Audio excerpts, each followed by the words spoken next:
Hello बच्चों, हिंदी विद्या मंदिर में आपका स्वागत है। आज हम एनसीईआरटी की 9वीं कक्षा के स्पर्श पुस्तक से रामधारी सिंह दिनकर के द्वारा गीत अगीत कविता का पाठ करेंगे। तो चलिए इसकी व्याख्या से शुरू करते हैं।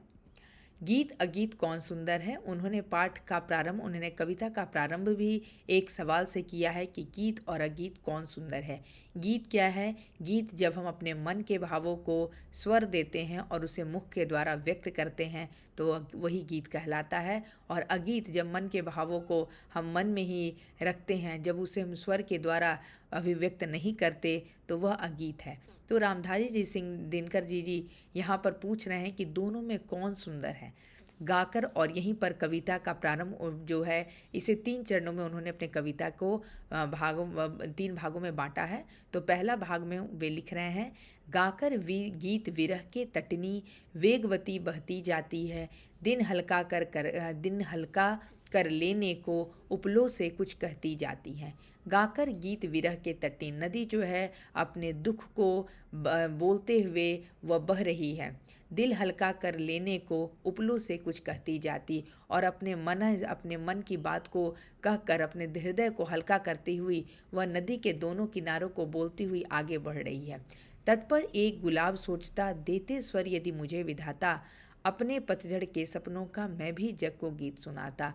और वहीं पर एक नदी के किनारे एक गुलाब खड़ा है। तो गुलाब का पौधा अपने आप में सोच रहा है कि यदि मुझे भी भगवान, मुझे भी विधाता बोलने की शक्ति देते तो मैं भी अपने पतझड़ के सपनों का गीत पूरे दुनिया को सुना पाता, मैं भी अपने हृदय की बात सबको बोल पाता। जैसे नदी जो है अपनी बात जो है अपने दोनों किनारों से बोलती हुई आगे बढ़ रही है। गा गा कर बह रही निर्झरी पाटल मोख खड़ा तट पर है। और कवि बोल रहे हैं कि निर्झरी नदी जो है अपनी विरह रूपी उसका जो नदी का जो ध्वनि है, जो साउंड है बहने का, कवि जो है उसी को उसकी ध्वनि उसका स्वर बोल रहे हैं। तो नदी जो है अपने दुख को व्यक्त करते हुए आगे बढ़ रही है, यानी गीत में अपने विरह को व्यक्त कर पा रही है। वहीं पाटल जो है, गुलाब जो है, वह अपने मन के भावों को व्यक्त नहीं कर पा रहा है, वह अगीत मुद्रा में है। तो कवि पूछ रहा है कि यहाँ गीत और अगीत दोनों में कौन सुंदर है। कवि जो है वह इस दुविधा में उन्होंने 2 सिचुएशन दिया है और इन दोनों में तुलना करके पूछ रहे हैं कि दोनों में कौन सुंदर है। आइए चलते हैं। प्रस्तुत कविता में गीत अगीत में कवि ने प्रकृति की सुंदरता के साथ साथ जीव जंतुओं के प्रति प्रेम, मानवीय राग और प्रेम के भाव का सजीव चित्रण किया है। कविता के इस भाग में नदी के बहने से जो ध्वनि उत्पन्न होती है उसे कवि ने नदी का गीत गाना माना है। और उनका कहना है कि नदी किसी के बिछड़ने के दुख में दुखी होते हुए गीत गाते हुए बड़ी तेजी से बह रही है। वहीं किनारे खड़ा गुलाब का फूल सोच रहा है कि यदि विधाता ने मुझे भी बोलने की शक्ति दी होती तो मैं भी अपने हृदय की बात को प्रकट कर पाता। कवि यह सब देखकर सोच रहा है कि मेरे द्वारा गाया गया गीत सुंदर है या प्रकृति के द्वारा न गा सकने वाला अगीत सुंदर है। तो चलिए अब हम अगले भाग में चलते हैं। बैठा सूख उस घनी डाल पर जो खोते पर छाया देती, पंख फुलाकर नीचे खोते में शुकी बैठ अंडे है सेती। गाता शूक जब किरण वसंती छूती अंग पर्ण से छनकर, किंतु शूकी के गीत उमड़कर रह जाते सस्नेह में सनकर। गूंज रहा शूक का स्वर वन में, फूला मग्न शुकी का पर है, गीत अगीत कौन सुंदर है। अब यहाँ पर कवि जो है एक दूसरा सिचुएशन दे रहे हैं। जो शूक और सूकी, शूक जो है उसे हम हिंदी में तोता बोलते हैं और सूकी जो है वह मादा तोता, मतलब उसकी फीमेल वर्सन को बोला गया है। बैठा शूक उस घनी डाल पर जो खोते पर छाया देती, यानी जो तोता जो है वह किस डाल पर बैठा हुआ है? एक घनी डाल पर बैठा हुआ है जो नीचे उसके नेस्ट को, उसके खोते को जो है उसका शेड, उसका छाया देती है। पंख फूला नीचे खोते में शुकी बैठ अंडे सेती है, और उसी घोंसले में उसकी जो मादा जो तोता है वह बैठकर अंडे पर बैठकर वह अंडे को से रही है।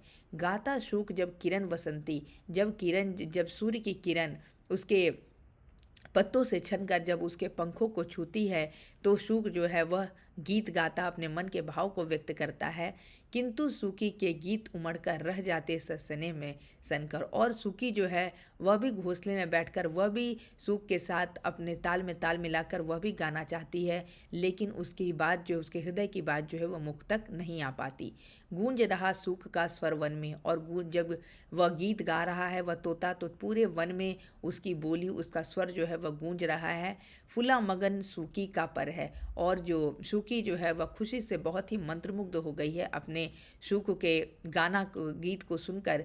लेकिन और वही पूछ रहे हैं कवि, गीत अगीत कौन सुंदर है। यहाँ पे सूक जो है वह गीत के माध्यम से अपने हृदय के बात को व्यक्त कर रहे हैं, वहीं सूकी जो है उसके मन में भी बहुत सारी भावनाएं हैं, वह भी व्यक्त करना चाहती है लेकिन वह नहीं व्यक्त कर पा रही है। तो यहाँ कविता के इस भाग में कविता तोता और मादा तोता के प्रेम का सुंदर वर्णन करते हुए कहते हैं कि एक तोता पेड़ की उस घनी डाली पर बैठा हुआ है, जो डाल उसके घोंसले को छाया देती है। उसी घोंसले में उस तोते की प्रिया यानी जो शुकी है अपने पंखों को फैलाकर अपने अंडे से रही है। कवि कहता है कि जब सूर्य की किरणें पत्तों से छनकर आती हैं तो तोते के पंख का स्पर्श करती है, तो तोता अपने हृदय की बात को गीत के रूप में गाने लगता है। उसका गाना सुनकर शुकी बहुत प्रसन्न हो जाती है और वह भी गाना चाहती है, लेकिन उसका गीत उसके मन में ही रह जाता और वह उसे मुख के द्वारा अभिव्यक्त नहीं कर पाती है। कवि यह सब देखकर सोच रहा है कि मेरे द्वारा गाया हुआ गीत अधिक सुंदर है या प्रकृति के द्वारा न गा सकने वाला अगीत सुंदर है। तो again in the second para में भी रामधारी सिंह दिनकर ने उसी प्रश्न के साथ इस भाग को भी छोड़ दिया है कि गीत और अगीत दोनों में ज़्यादा सुंदर, ज़्यादा श्रेष्ठ कौन है। चलिए अब तीसरे भाग में चलते हैं। दो प्रेमी हैं यहाँ एक जब, बड़े सांझ आल्हा गाता है, पहला स्वर उसकी राधा को घर से यहाँ खींच लाता है। चोरी चोरी खड़ी नीम की छाया में छिपकर सुनती है, हुई न क्यों मैं कड़ी गीत की विधना यूं मन में गुनती है। वह गाता पर किसी वेग से फूल रहा उसका अंतर है, गीत अगीत कौन सुंदर है। और यहाँ तीसरे भाग में दिनकर जी ने एक प्रेमी के जोड़े का वर्णन किया है कि जो बड़े शाम हो का समय हो रहा है और वो प्रेमी जो है एक फोक संगीत जो बोल सकते हैं, एक लोक काव्य जो है वो गाना गा रहा है, और उसका पहला स्वर सुनते ही उसकी प्रेमिका, उसकी राधा उसकी ओर खींची चली आती है, अट्रैक्ट हो जाती है, और वह घर से बाहर जो है चोरी चोरी एक पेड़ के पीछे छिपकर पेड़ की छाया में वह उसकी गीत को सुन रही है। वह भी चाहती है कि वह अपने प्रेमी के साथ सुर में सुर मिलाकर उसके गीत की कड़ी बने, उसके गीत का भाग बने, लेकिन मन में संकोच या लज्जावश वह उसके मुख से वह स्वर निकल नहीं पाते, लेकिन वह कुछ बोल नहीं पा रही है। और यहाँ पे कवि ने फिर वही प्रश्न किया है, क्या मेरे द्वारा गाया गया गीत अधिक सुंदर है या प्रकृति के द्वारा न गा सकने वाला अगीत ज़्यादा सुंदर है। तो दोनों में यहाँ कविता जो है, कविता के इस भाग में कवि ने दो प्रेमियों के प्रेम का वर्णन करते हुए कहा है कि दोनों प्रेमियों में जब एक प्रेमी शाम के समय कोई लोक गीत गाता है तो उसकी प्रेमिका उस गाने को सुनने के लिए अपने घर से वन की ओर खींची चली जाती है। वह चोरी से छुप छुप कर अपने प्रेमी का गाना सुनती है और मन में सोचती है कि वह उस गीत का हिस्सा क्यों नहीं बनती। वह अपने मन में प्रभु से पूछती है। कवि यह सब देखकर सोच रहा है कि मेरे द्वारा गाया गया गीत सुंदर है या प्रकृति के द्वारा न गा सकने वाला अगीत सुंदर है। तो यहाँ पर कवि जो है उन्होंने दो सिचुएशन रखा है, जिसमें कुछ जो प्रकृति के जो सुंदर ये है अभिरूप है वो व्यक्त कर रहे हैं अपने गीत को स्वर के माध्यम से, वहीं कुछ जो है उन्होंने कुछ कैरेक्टर को उन्होंने बताया है जो अगीत के रूप में ही अपनी बात को अपने हृदय तक ही सीमित रख रहे हैं।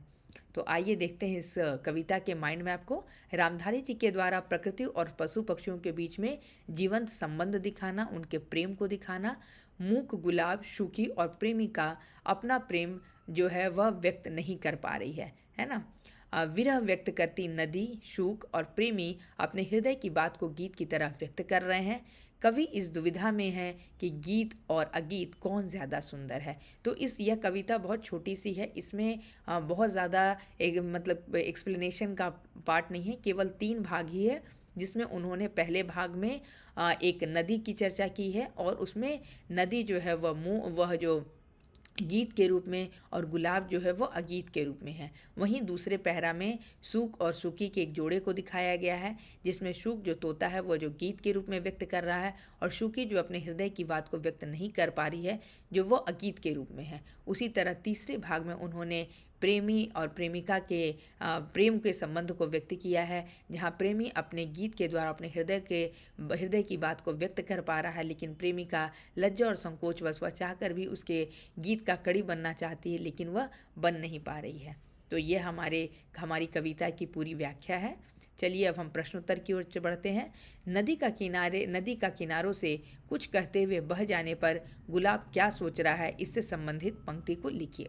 नदी किनारों को अपना दुख गीत के रूप में सुनते हुए आगे बढ़ रही है, और नदी ऐसा करता देख किनारे पर खड़ा गुलाब सोचता है कि यदि प्रभु ने उसे भी मुख दी होती तो वह भी अपने सपनों का गीत जो है पूरे संसार को सुना पाता।